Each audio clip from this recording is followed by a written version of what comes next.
everyone. My name is Grace Eidse. I'm the Executive Director of Altered Minds, Inc. We run the entry program.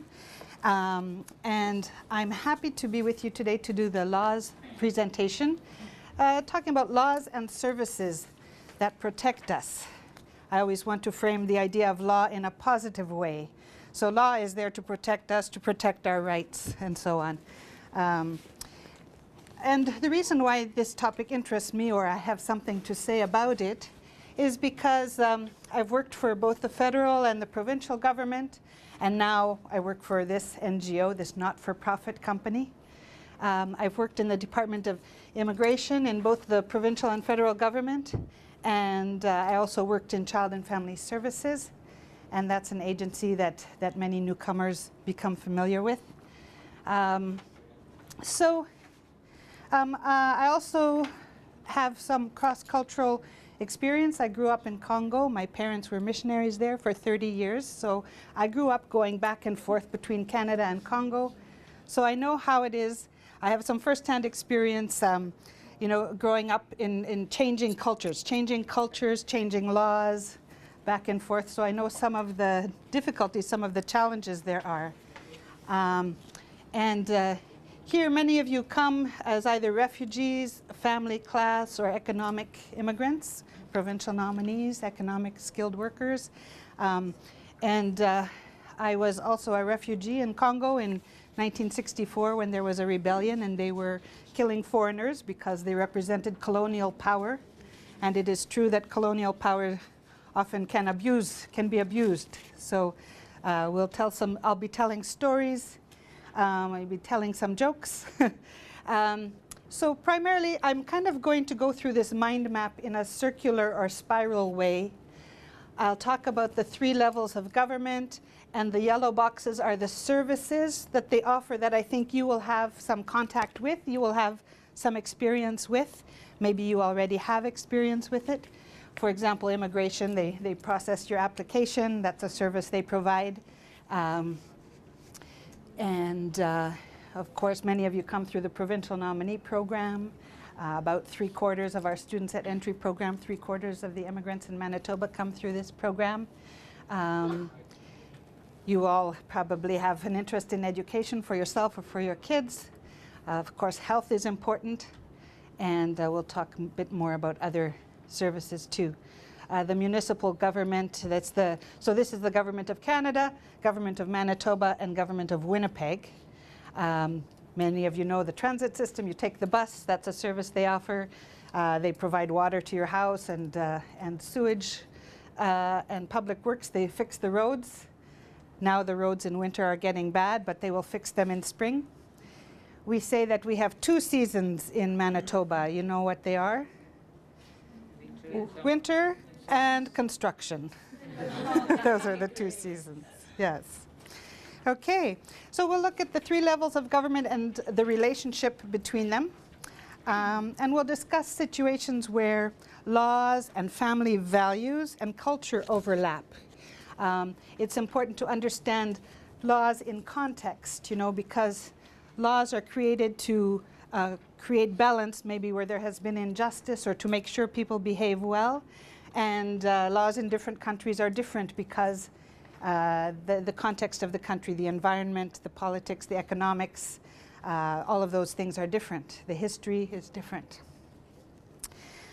So you should have in front of you a handout like this, and also a smaller version of this charter, Canadian Charter of Rights and Freedoms. I'll just go through the handouts you should have as part of your package. So you should have this one, Stay Safe. It's behind the mind, so you have the mind map, and then you have this one. This is from the Winnipeg Police Service, How to Stay Safe. It's for your own reading. Staying safe often is common sense. If it's nighttime, if it's dark, try not to walk alone, walk with somebody. Always let someone know where you're going, those kinds of things. So you'll find good suggestions there. You'll also have this page of laws you should know about. And those I'll refer to throughout the presentation. We'll go into those in more depth. you will have this on the last page, discipline without hurting. You know, the history of, well, the way parents discipline their children has evolved over time, where spanking and using the whip, you know, used to be very common. It's not so much anymore. Many parents don't think it's right to use physical punishment. And this handout is again for your own reading. There's great suggestions for how to deal with children of all different ages on there. So you can take that one home and read it at home. Okay, so just a little bit about overview. You know, Canada had a constitutional act that was created in 1867, and it's based on the British system. The federal government is also responsible for the criminal code. The criminal code says what is a crime, what is not a crime.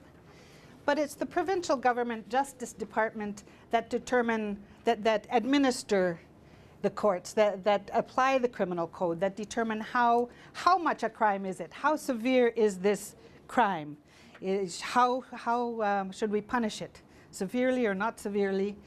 So it's kind of a sharing of power, right? So in provinces, you might find different laws from one province to another because the provincial government interprets the law that the federal government puts down in very simple terms. And then, of course, in a city like Winnipeg, we have about 85% of the population of Winnipeg of Manitoba lives in Winnipeg. So we have enough people for a police force, and they enforce laws around here in our city.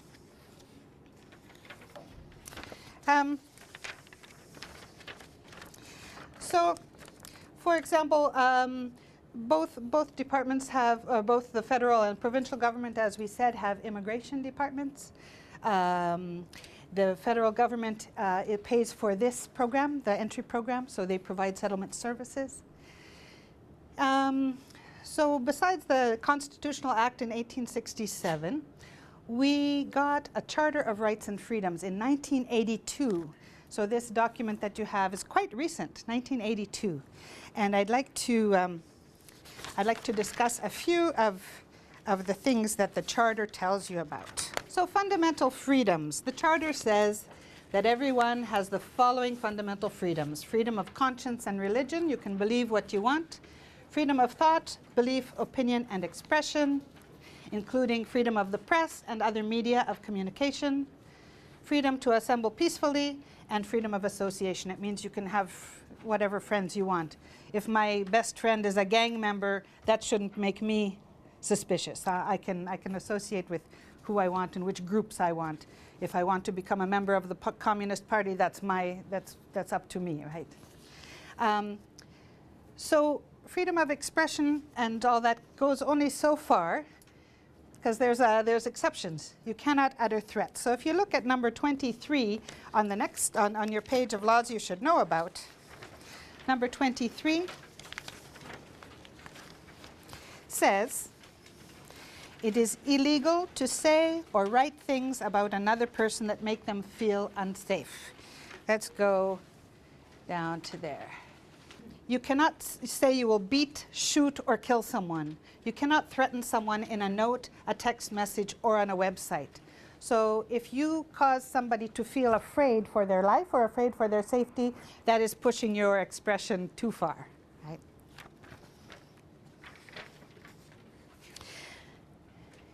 Mobility rights. Every citizen of Canada has a right to enter, remain in, and leave Canada as they want. Every person who has status of permanent resident has the right to move and take up residence in any province and get a job in any province. So some of you, how many of you came here as provincial nominees? You know? Okay, that's a lot of you. So I don't know if you remember, but you signed a contract with the provincial government to say you would stay in Manitoba for 3 years, I think? Yes. So can Manitoba enforce that contract with you? No. Legally, they cannot, because you have the right to move. But what they can do is, you know, the provincial nominee program wants to keep residents in Manitoba. So if you leave and go to another province for a job, and then you try and invite a family member, you help sponsor a family member to come to Manitoba, Manitoba government will say, no, you didn't stay in Manitoba. We believe your family will go join you where you are, in Calgary or wherever. So they can reinforce it that way, though they can't legally make you stay, right? Legal rights. So if you look on your page, legal rights, you know this from the movies. So if you've seen the movies, the cops arrest somebody and they have to tell them their rights, right? So you have the right against unreasonable search and seizure.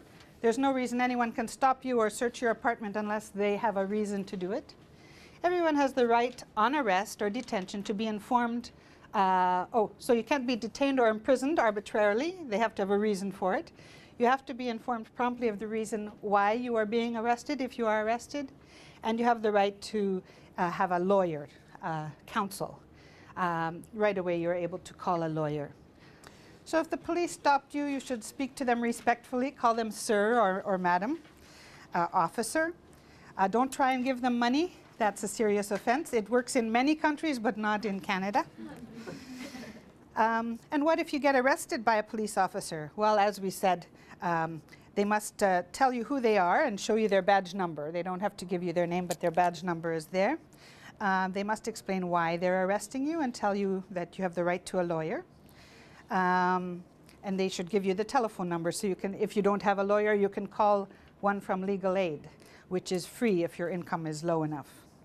And you don't have to give them any information. For example, if your English is not good, you're afraid you may say something that's not correct, then better to be quiet. And you don't need to say anything until your lawyer or your family or whoever you trust is with you. You do have to give your name and address, though, so they can check out who you are. Make sure you are legally here and all those things. And then a little further down, just the bottom of the page, how to become a police officer. So if some of you have been in law enforcement or that interests you, the Winnipeg Police Service is the only one in Canada where you do not have to be a Canadian citizen. You can simply be a permanent resident. You have to be 18 years or older, have a high school diploma, and it's a good paying job, which is why they don't need bribes from anyone. Okay, equality rights. Now this is nice.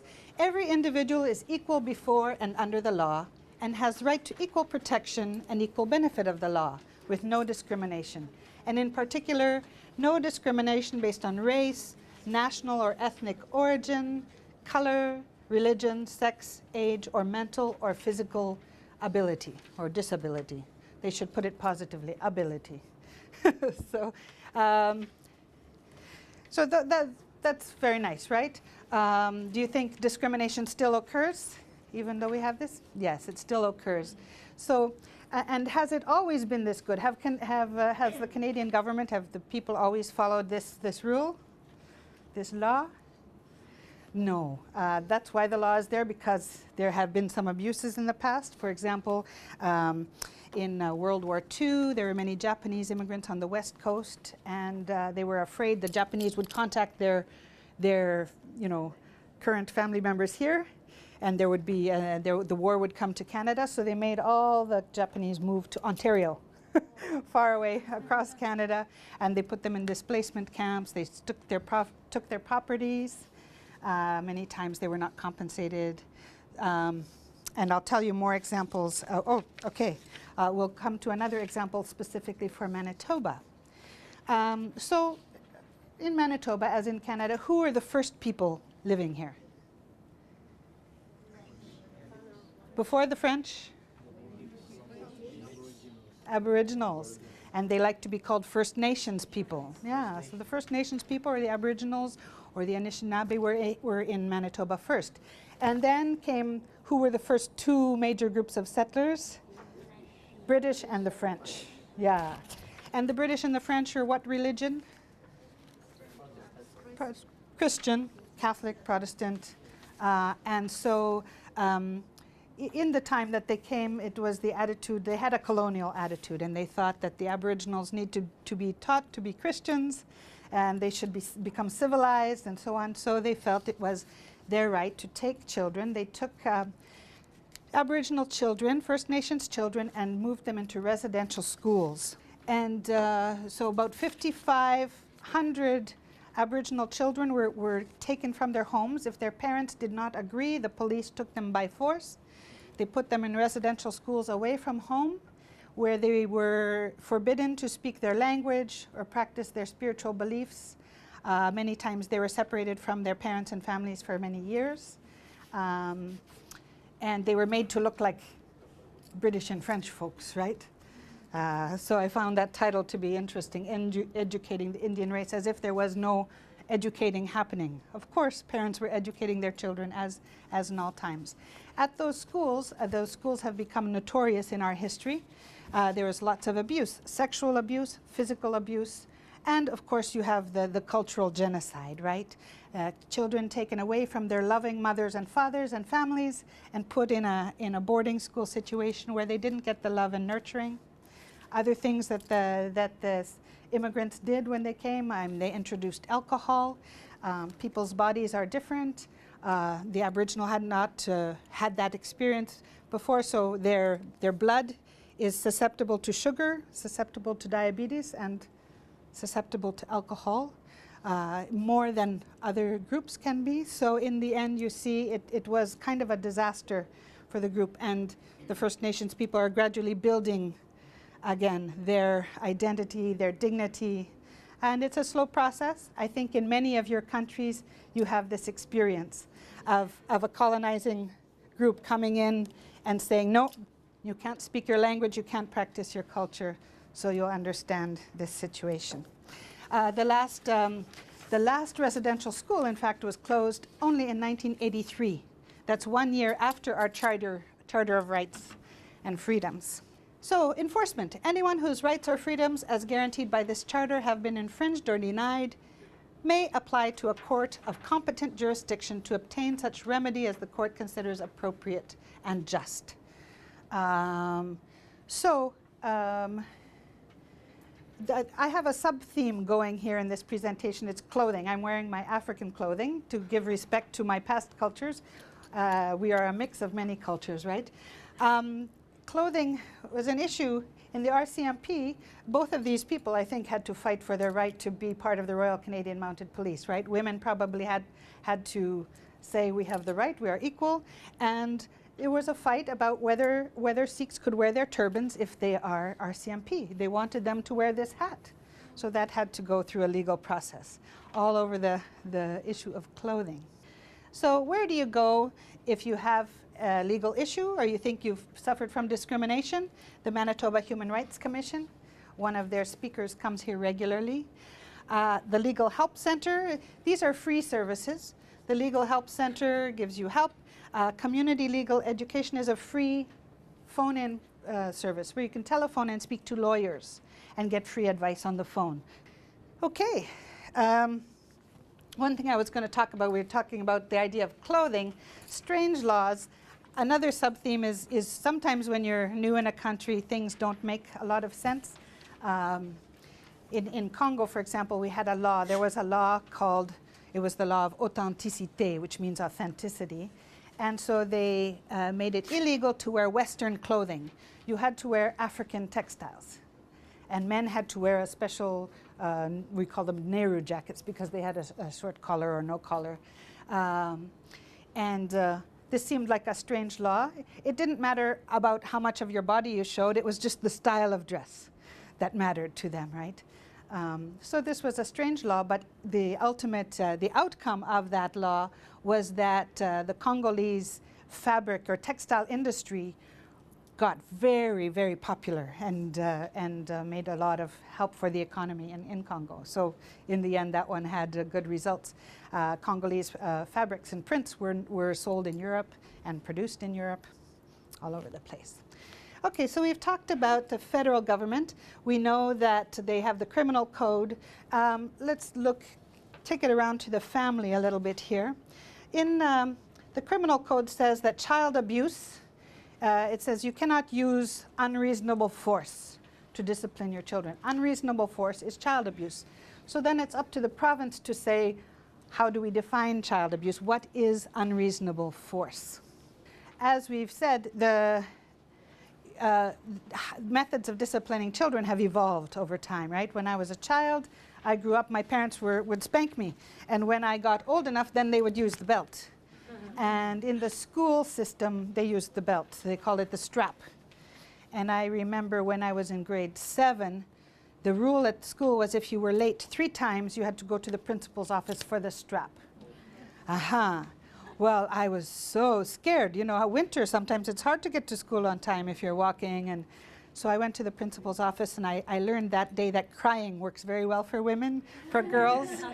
I just cried, and the principal felt sorry for me and allowed me not to have the strap. Just gave me a warning.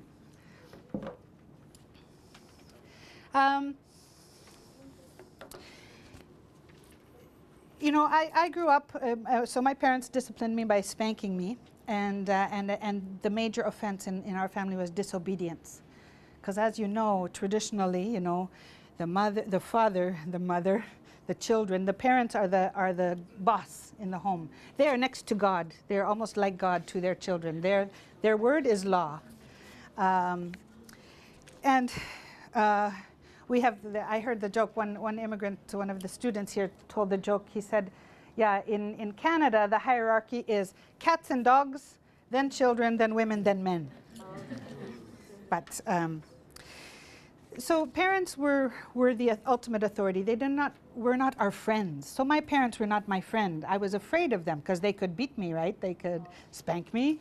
Which meant that if I was going through a tough time, you know, traveling from one continent to another, especially as a teenager, you start thinking about boys, you start coming into contact with things like smoking and drugs and alcohol, and I didn't talk to my parents, no way. You know, they would not like those things. So then I made the decision, you know, traveling back and forth and not having any friend to talk to is tough. And so I thought, okay, when I have children, I want to be their friend. And in order to be their friend, you can't also be the one that's hurting them, right? You have to mellow your discipline methods approach. Otherwise they won't trust you. They won't trust you to tell them. So that's something I wanted to say to new immigrants. I think especially people from traditional cultures are used to the authority in the home. And when you come here, you know, children are integrated very quickly. They have friends in school. You want to maintain trust with them so that they are free to tell you where they are going, who they will be with, and so on, right? So let's look at the definition of what is unreasonable force here for a moment. Okay, so the province decides what exactly is child abuse. So child abuse is illegal. It includes physical abuse, sexual abuse, psychological abuse, and neglect. In Congo, psychological abuse was used in school a lot. You were so stupid, you're dumb, why didn't you get it? Or the ruler on the wrist or the hand. I was spared because I was the only white girl in my school, and they thought if they hurt me, I would bleed. And then that would be a problem. They thought my skin was very delicate. So psychological abuse and neglect. And neglect is when parents don't provide love, shelter, clothing, food, medical attention, and education. So what is too much discipline? Well, they say physical contact that causes bruises or bleeding is abuse. Spanking with anything other than the open hand is abuse. And then finally, if an adult knows a child is being abused, they must report it to the police, Child and Family Services, or a health professional. And those officials will investigate and take action if they feel that it's true that the child is being abused. So if your child goes to school without warm winter clothing, they go to school without a lunch, if they don't go to school, all that stuff is neglect, right? So you could get in trouble, and if the teacher is worried, they will contact one of the authorities. Hopefully the teacher would ask you first. Hopefully the teacher will talk to the parent first. That would be the respectful thing to do. What happens if somebody reports you? Where do you go? Well, you probably will get in touch with Child and Family Services. They have a place called All Nations Coordinated Response Network. In extreme situations, your children can be taken away from you and put in foster care. You always have, I believe you have the right to say where your children should go if you have somebody. For some newcomers, they don't have anyone they can trust, so then the child becomes a ward of the government, and the government has to place them with a family they trust. If you are good with dealing with children, you can become a foster parent. The government pays you to take children in. If parents are not knowing how to raise their children, like, okay, they're drinking too much, not taking care of their children's needs, or they're beating their children too much, or they're neglecting, they never come home, the children may go to school, may not, things like that, probably they will put the parents in a training class to show how to be a good parent. So there's a place that's called the newcomer unit. So sometimes government bureaucracies, the systems are not very friendly. If you find that there's a place called the newcomer unit, it's part of this agency, and they work specifically with newcomers where people need some cultural understanding as well, you know, because parents, if, for example, if you're used to whipping your child and suddenly that method of discipline goes, you have to learn how to assert your authority in other ways. So sometimes the training can be good. Let's go back for a moment. We've gone around a few times here.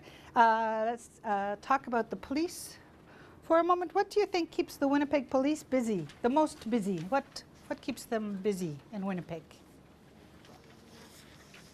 I would say violence in the home is one of the biggest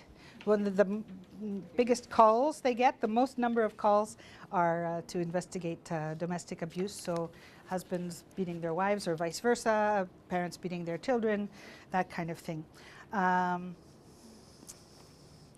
If you read numbers 16 and 17 on your handout about laws you should know, they talk a bit more about that.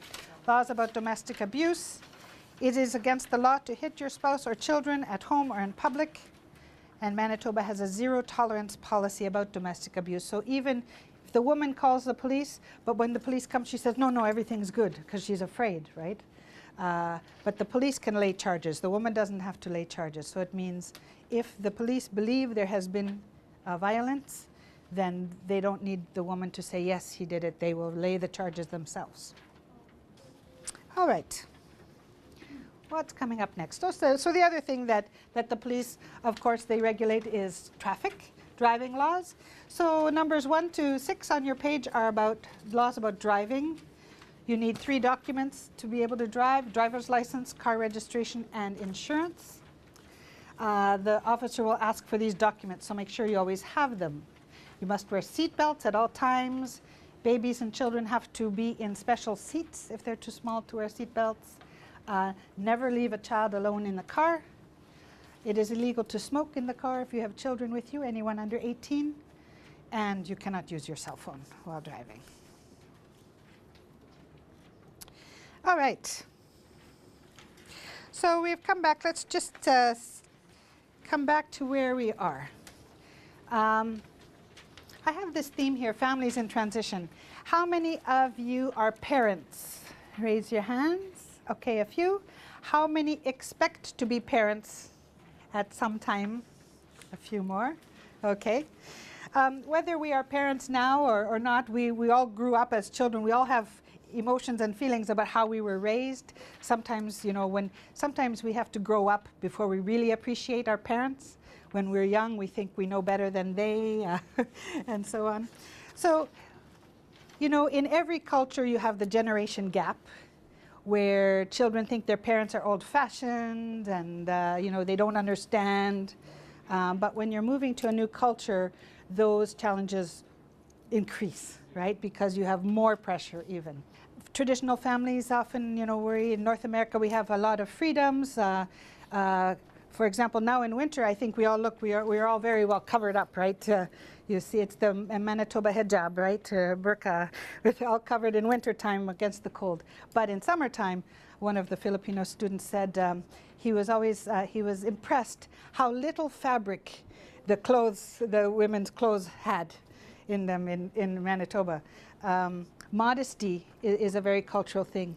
I'll tell you a story. When I was growing up in Congo, actually, in Congo, the top part doesn't matter so much, but your legs always have to be covered, right? I had my oldest daughter. My oldest daughter was born in Congo, and one day I was sitting at home because I was in my house. You know, when I went outside, I covered completely to be respectful. But in my own house, I was wearing shorts, a tank top, and I was nursing my baby, right? So I was nursing my baby, and my husband looked out the window, and he saw people coming, and he said, "Oh, we're getting visitors." And I said, "Are they white or are they black?" Because if they're black, I'd cover my legs. And if they're white, I'd cover my breasts, right? So different culture, different rules. My own kids, you know, because I'm director of entry program, I see people from different cultures. I would be shy if my daughters went outside looking like Britney Spears all the time. I want them to also be respectful, you know. So I tried to tell them, when you go out in public on the street, it's like you're going to work. You have to be respectful of the fact this is a multicultural society. People from anywhere. And they form impressions of you. You don't want to form bad impressions. Also, there are crazy people out there. You don't want to attract their attention. So if you go to your friend's place where you are safe, you wear what you want. But out on the street, please be respectful of anyone. So those things, you have to kind of be flexible. You cannot be hardcore about it. There's different kinds of parenting.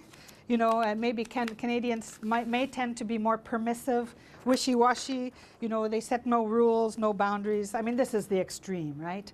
And the other extreme is being a brick wall, being very authoritarian, and that doesn't work too well, especially in cultural adaptation. So I think the ideal is to be like a spine, right? To be flexible, but to be strong. And we call that kind of the authoritative. So you set rules, but your rules are reasonable, and your children feel that they can take part in the decision-making process, and they're not afraid to come to you. So I would say the thing to keep with you, the positive thing to keep with you, is that, you know, even if some of your methods of discipline may change, you have to adapt your parenting styles a little bit. I think ultimately you know that if you are a good example and you love your kids, you know, they will learn. They will learn the most important things. And like I said, sometimes with teenagers, it takes a while. They have to get into their 20s before they really appreciate the lessons. But they will come around. So don't be afraid. I found this nice little Manitoba example of love and protection here. So I wanted to just leave you with that image and to say, you know, your actions will guide your children down the right path, even if cultural differences sometimes, you know, make it challenging. But all parents love their children, and love yourself, respect yourself is primary. So I wish you all the best as you flourish with your families here in Manitoba. Thank you. That's it.